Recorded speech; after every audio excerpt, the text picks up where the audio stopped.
Up in the corner. Up in the corner, stay there. Bro, what? I'm just here for... Stand back from me. Stand back from me. Please. Stand back from me. Yo, get up against the Just fence. up against the fence, please. You're not going nowhere. You're under citizen's arrest. I see. You're on camera. Say hello to the camera. Please, man, can we just... London, 2023. A bustling metropolis where millions of lives intersect daily. In a quiet suburban home, a family's world is about to shatter. "Honey, come look at this," Sarah whispers, her voice trembling as she holds her daughter's phone. Mark leans in, his eyes widening as he scrolls through the messages. "Oh God," he breathes. Their 13-year-old daughter, Emily, lies sleeping upstairs, unaware of the storm about to break.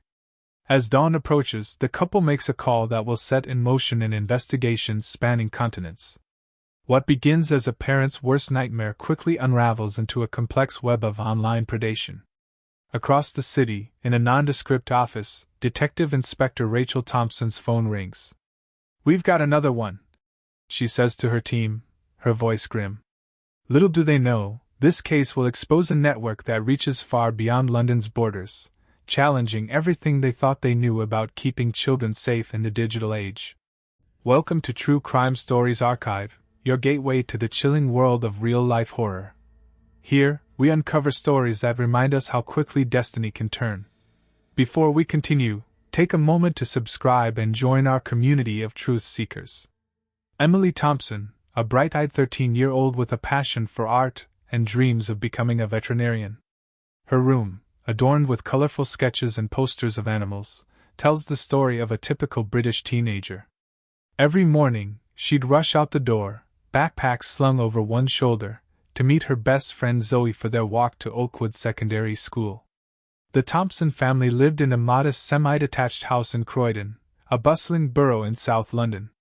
It was 2023, a time when smartphones were as common in children's hands as toys, and social media had become an integral part of teenage life. Sarah and Mark Thompson, Emily's parents, both worked full-time jobs. Sarah, a nurse at the local hospital, often took night shifts. Mark, an IT consultant, frequently worked from home. They thought they had a good handle on their daughter's online activities, regularly checking her phone and discussing internet safety. Croydon, with its mix of Victorian architecture and modern high-rises, was home to a diverse community. The Thompsons' neighborhood was a quiet enclave, where children played in front gardens and neighbors knew each other by name.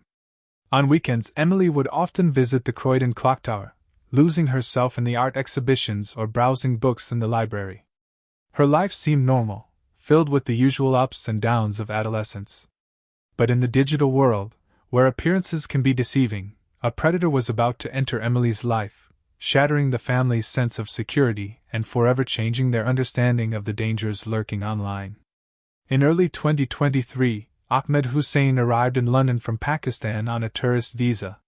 Within weeks, he had established an online presence across multiple social media platforms, using the username LondonBoy93. His profile claimed he was 19 years old and looking to make new friends in the city. On March 15, Hussain made contact with 13-year-old Emily Thompson through a popular teen chat app. Their conversation started innocently enough, discussing music, school, and life in London. But gradually, Hussain began to steer their chats in a more personal direction. By April, Hussain was messaging Emily daily, showering her with compliments and attention. He sent her small gifts, phone credit, online game tokens, even a new smartphone. Emily, flattered by the attention from an older boy, kept their relationship secret from her parents. In May, Hussain suggested they meet in person. Emily was hesitant at first, but Hussain persisted. He chose a busy shopping center as their meeting spot, putting Emily at ease. That first meeting lasted only 30 minutes, but it marked a turning point. Over the next few weeks, Hussain and Emily met several more times. He took her to cafes, bought her new clothes, and introduced her to alcohol and marijuana. Emily began lying to her parents about where she was going after school. On June 12, Emily's best friend Zoe noticed bruises on Emily's arms.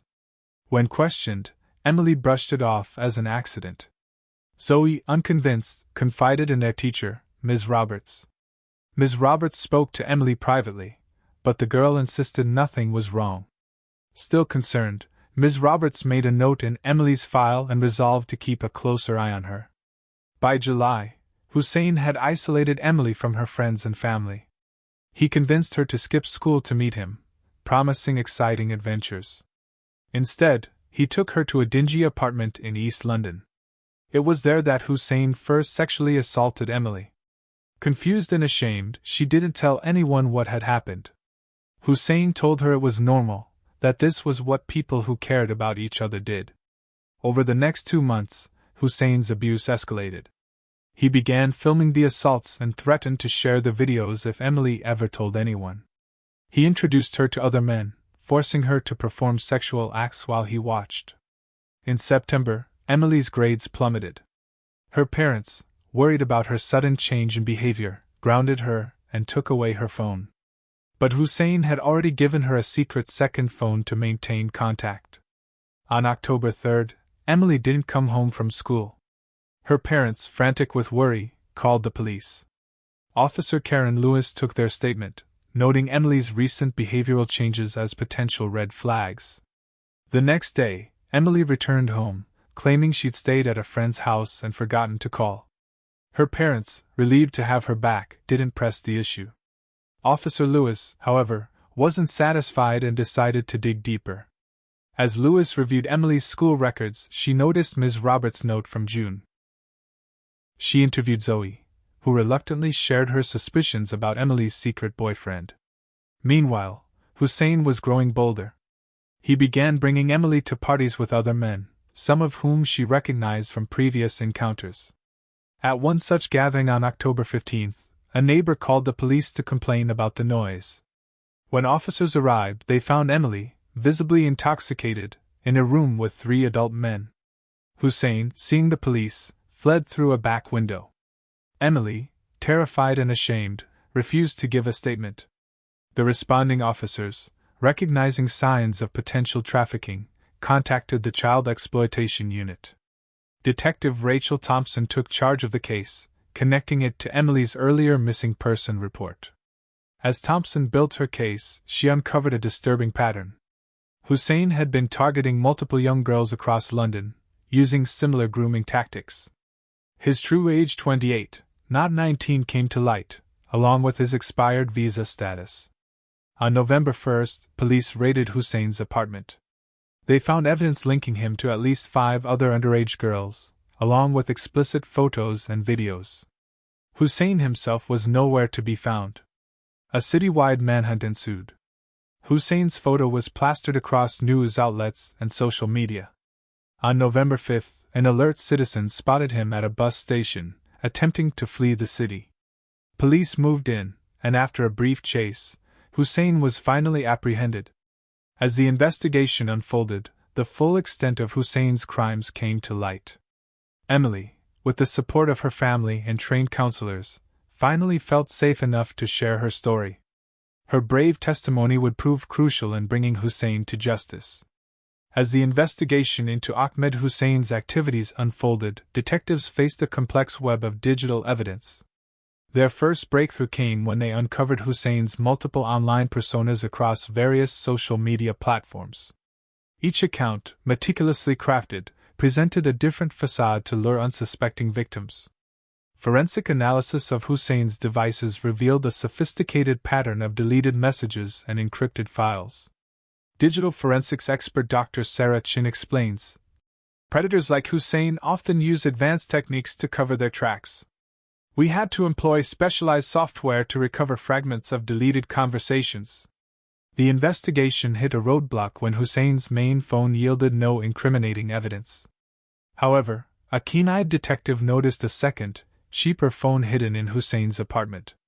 This burner phone became a goldmine of information, containing hundreds of explicit messages and images.